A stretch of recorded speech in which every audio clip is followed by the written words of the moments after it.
반갑습니다. 말씀과 함께 하루를 시작하는 주님의 백성들을 예수님의 이름으로 축복합니다.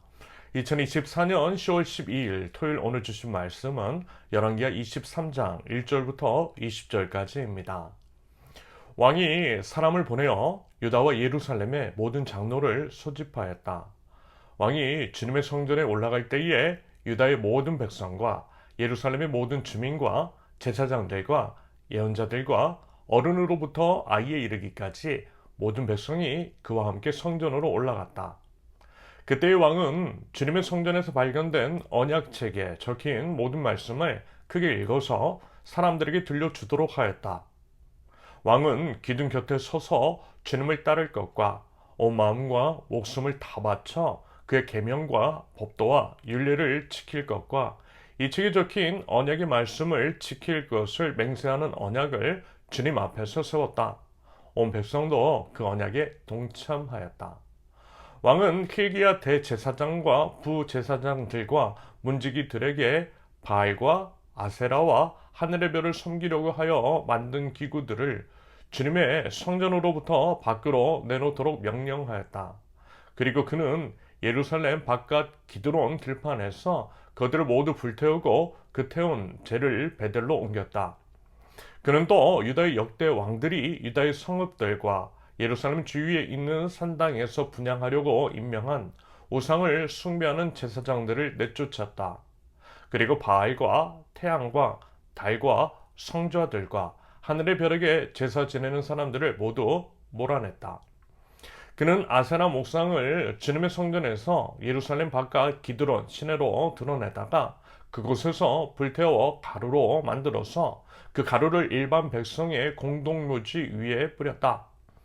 왕은 또 주님의 성전에 있던 남창의 집을 깨끗이 없애었다. 이 집은 여인들이 아세라 숭배에 쓰이는 천을 짜는 집이었다. 그는 유다의 모든 성읍으로부터 모든 제사장을 철수시켜 예루살렘으로 불러들였다. 그리고 게바로부터 브엘세바에 이르기까지 그 제사장들이 제사하던 산당들을 모두 부정하게 하였다. 그리고 이 성읍 성주의 이름을 따서 여호수아의 문이라고 부르는 문이 있었는데 그 문에 어귀에 있는 산당들 곧 그 성문 왼쪽에 있는 산당들을 모두 헐어버렸다. 산당의 제사장들은 예루살렘에 있는 주님의 제단에 올라가지 못하게 하였으나 누룩이 들지 않은 빵은 다른 제사장들과 함께 나눠 먹게 하였다. 그는 또 흰놈의 아들 골짜기에 있는 도벳을 부정한 곳으로 만들어 어떤 사람도 거기에서 자녀들을 몰렉에게 불태워 바치는 일을 하지 못하게 하였다. 또 그는 유다의 왕들이 주님의 성전 어귀 곧 나단 멜렉 네시의 집 옆에 있는 태양신을 섬기려고 하여 만든 말의 동상을 헐어버리고 태양 수레도 불태워버렸다. 또 그는 유다 왕들이 만든 아하스의 다락방 옥상에 세운 제단들과 므낫세가 주님의 성전 안팎들에 세운 제단들을 모두 제거해서 부순 뒤에 가루로 만들어 기드론 시내에 뿌렸다. 또 그는 이스라엘 왕 솔로몬이 시돈 사람들의 우상인 아스타롯과 모압 사람들의 우상인 그모스와 아몬 사람들의 흉모스러운 밀곰을 섬기려고 예루살렘 정면 멸망의 산 오른쪽에 지었던 산당들도 모두 허물었다.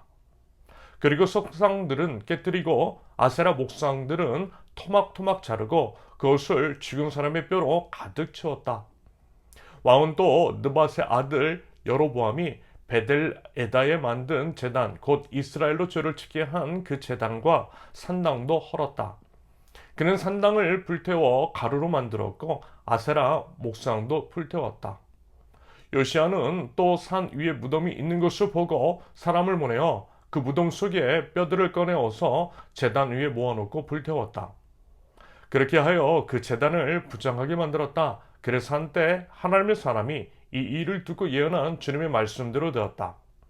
요시아가 물었다. 저기 보이는 저 비석은 무엇이냐?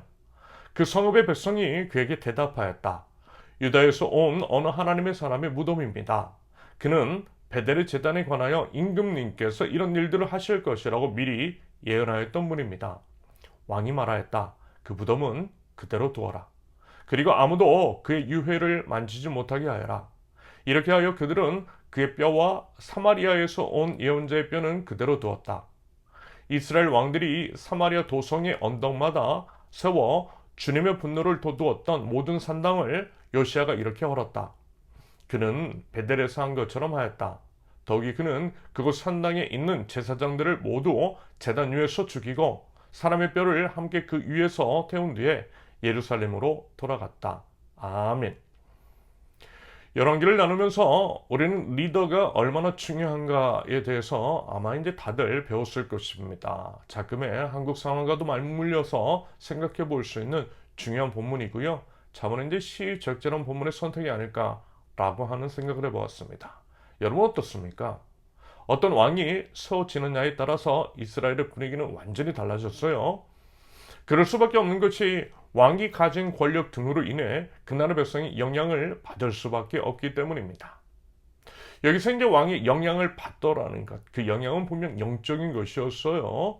성경은 신앙의 이제 관점에서 기술을 하고 있는 것이지 세상적인 관점, 인간적인 관점, 즉 얼마나 강병을 이루었는지에 대해서는 관심을 가지고 있지 않습니다. 여러분 그런 건요 부수적인 사안인 거죠. 여러분 이제까지 나누었던 열왕기를 한번 되새겨 보십시오. 전부 그래요. 그래서 열왕기를 세상의 역사서, 세상 사람들이 기술한 이스라엘의 역사와 비교해서 살펴보시면 평가가 전혀 다른 것들을 확인할 수 있을 것입니다. 한 예로 최근에 이제 살펴보았던 므낫세, 성경은요 그를 가장 악한 왕이라고 평가하죠. 남유다 멸망에 큰 공을 세웠어요. 하지만 세상의 역사서는요 가장 강력했던 통치자로 므낫세를 손가락을 이제 치켜 세웁니다. 이런 게 다르더라는 거예요. 하지만 여러분, 우리는 하나님 나라의 백성. 그러므로 우리는 세상의 관점이 아니라 하나님의 관점, 영원의 관점에서 해석해내야 합니다. 그런 맥락에서 성경을 바라보고 성경을 통해서 우리 이제 자신과 우리를 둘러싼 세상을 바라보며 그것들을 통해 영원한 하나님을 바라볼 줄 알아야 하는 것이겠죠. 이것이 이제 신앙인들이 가져야 할 기본적인 자세입니다. 그런다고 했을 때 하나님께서 이제 관심을 가지고 계시는 것은 영적인 부분, 우리 이제 신앙의 정결함이더라는 것. 그리고 이제 그것이 왕의 치리에 큰 영향을 받더라는 거죠. 왕의 치리는 정치의 영역, 그러므로 우리가 이제 정치에 대해서도 관심을 가져야만 할 것입니다. 정치는요, 우리의 삶과 긴밀하게 연결이 되어 있고 정치 문제는 곧 신앙의 문제일 수 있더라는 것입니다. 아무튼 이스라엘에 어떤 왕이 세워졌느냐, 그리고 그 왕이 하나님께 대해서 어떤 태도를 취했느냐에 따라서 온 나라 백성이 영향을 받았어요. 그런다고 했을 때 요시야는 히스기야 왕 이후 가장 선한 왕, 하나님께서 이제 보시기에 의로운 왕이었고요. 어제 말씀을 나누었을 때 언급을 드렸던 것처럼 말씀에 따른 대대적인 개혁을 단행하는 장면이 말하자면 오늘 본문입니다. 하나님께서 기뻐하시는 일들을 행했다라는 거예요. 당연히 그래야겠죠. 무엇이 이제 문제인지를 알았으니 그 문제의 원인을 뿌리 뽑아야 할 것이며 그것이 바로 하나님께서 이제 그를 나라의 왕으로 세워주신 이유이기 때문입니다. 여러분, 사람은요 자신의 사명을 알아야 합니다. 하나님께서 왜 나를 이곳에 이 자리에 이제 보내주셨는지 그 이유와 목적이 무엇인지를 명확하게 알고 그것에 자기 자신을 드릴 줄 알아야만 합니다. 이것이 바로 하나님께서 인정하시는 인생, 진정으로 성공적인 인생이라 할 수 있는 거죠. 그러면서 이제 참으로 중요한 장면, 우리가 이제 꼭 기억하고 또 적용해야 할 모습이 펼쳐집니다. 요시야는 대대적인 계획을 시행하면서 온 백성들과 함께 했어요. 혼자서만 혹은 일부 대신들과만 함께 한 것이 아니라 계획이 처음부터 모든 백성들과 함께 했습니다. 어떻게요? 하나님의 성전에 함께 올라가 하나님의 말씀을 읽음으로써 2절 보십시오. 왕이 주님의 성전에 올라갈 때 유다의 모든 백성과 예루살렘의 모든 주민과 제사장들과 예언자들과 어른으로부터 아기에 이르기까지 모든 백성이 그와 함께 성전으로 올라갔다. 그때 왕은 주님의 성전에서 발견된 언약책에 적힌 모든 말씀을 크게 읽어서 사람들에게 들려주도록 하였다. 무슨 얘기죠?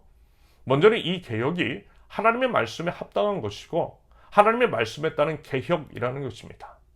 자신의 영광이 아니라 정치적인 목적, 왕권 강화의 목적에서 행하는 것이 아니라 하나님의 뜻이라는 거예요.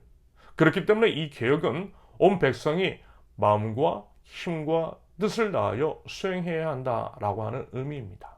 그러므로 다 함께 동참하자라는 거죠. 여러분, 우리가 뭔가를 행할 때, 우리 이제 교회 공동체에서 뭔가를 할 때, 일단 이제 모든 교회들이 행해야 할 것들이 바로 이것입니다. 말씀 앞에 엎드리는 것. 우리가 이제 먼저 계획을 세우고 뭔가를 하는 것이 아니라 말씀 앞에 먼저 엎드려야 한다라는 거예요. 제가 이제 예전 교회에서 이런 게 너무 답답했어요. 예를 들어 교회 건축을 한다라고 했을 때 말씀 앞에 엎드리지 않았어요. 기도하지 않았어요. 사실 이제 요즘 시대적인 사회적인 상황, 교계의 흐름을 볼 때에 건축은 하나님의 뜻이 아니었던 것 같습니다. 정말 정직하게 말씀 앞에 엎드렸다면 그런 결정을 과연 했을까요? 저는 그렇게 생각하지 않아요. 하지만 그렇게 하더라고요. 그러니까 당연히 반대도 많았습니다. 그러면서 이제 문제가 생기니 건축을 이제 진행하면서 문제가 생기니까 이제 그제서야 함께 기도하자라고 하더라고요.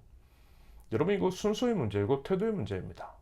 하나님께서 말씀하시지도 않은 것을 자기 욕심에 따라서 결정해서 진행을 했으면서 진행하면서 이제 문제가 생기니 그제서야 그것들을 해결해 달라고 하는 게 이런 과연 말이나 되겠느냐라는 거죠.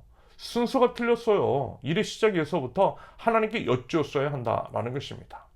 여러분, 우리는요, 주님께서 먼저 말씀하시면 나아가고 주님께서 멈춰서라고 하시면 멈춰서는 사람입니다. 이게 맞는 거예요. 요시아가 백성들을 이끌고 하나님의 성전, 말씀 앞에 나아갔던 것은 바로 그 때문이었습니다. 하나님의 말씀을 듣기 위함이었고 말씀 안에서 하나가 되고 그렇게 하나가 되어서 한 마음 한 뜻으로 하나님께서 원하시는 계획을 수행하기 위함이었던 거죠. 그리고 이제 그 뜻이 분명하자 온 나라 백성들과 함께 우상 척결을 위해서 단호하면서 또 대대적인 계획을 시행했던 것입니다. 여러분, 이것이 하나님 나라 백성의 바른 태도라는 거예요. 여러분, 그래서요, 우리도 그랬으면 좋겠어요. 하나님 앞에 먼저 엎드리자고요. 우리가 먼저 하지 말자고요. 하나님 앞에 엎드리자고요. 하나님 앞에 먼저 엎드려서 하나님께서 뭐라 말씀하시는지 우리 함께 엎드려 듣자고요. 그리고 나서 하나님의 그 음성에 순종하여서 나가보자라는 것입니다. 그럴 때 우리 하나님께서 함께 하시고 도움 주시고 그 일을 기뻐하여 주실 줄로 믿습니다. 근데 그 믿음 가지고 하나님의 말씀 앞에 먼저 그리고 정직하게 엎드릴 줄 아는 신실한 백성들 모두 되실 수 있기를 예수님의 이름으로 축원합니다. 함께 기도합니다. 하나님의 왕이심을 인정하고 찬양하며 하나님의 말씀 앞에 엎드립니다. 주님, 말씀하여 주옵소서. 저희가 함께 듣겠습니다. 겸손한 마음, 순종의 태도로 말씀 앞으로 나아갈 때에 하나님이 저희를 통하여서 하나님이 이 땅을 회복시켜 주시옵소서. 예수님의 이름으로 기도합니다. 아멘. 하나님께서 오늘 주신 말씀과 각자의 기도 제목을 놓고 우리 잠시 기도합니다.